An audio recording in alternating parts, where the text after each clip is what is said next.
President Trump has openly floated an idea that has never happened in this country's history. That is, delaying the presidential election, when, of course, his own term is up to your vote. It didn't happen during the Civil War, didn't happen during World War II or World War I. In a tweet this morning, he wrote, "With universal mail-in voting, not absentee voting, which is good, 2020 will be the most inaccurate and fraudulent election in history." By the way, he makes that on no factual basis. He makes that charge.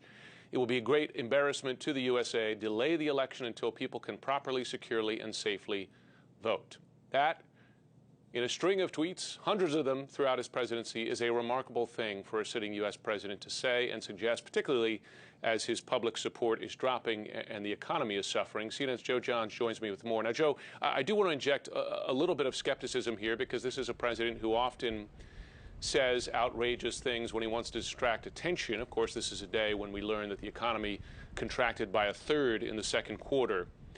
Is this a serious suggestion from the president? Well, I'm sure people over here at the White House will point out that he just put question marks, 3 question marks on the end of that tweet.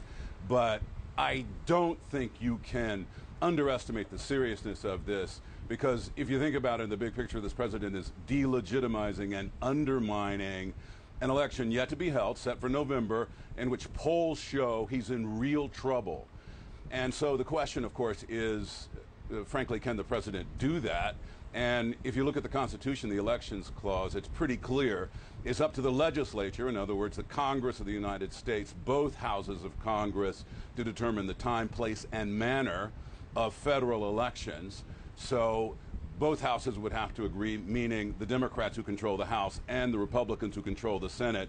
And that, quite frankly, does not seem likely at all, even in the most severe emergency as it stands. So it doesn't seem likely, and nonetheless, I think we take it very seriously and examine what the president's talking about, Jim. Well, the other point here is, if he cannot do it legally, this is part of a broader message, is it not, undermining the results in advance, right, if he were to lose.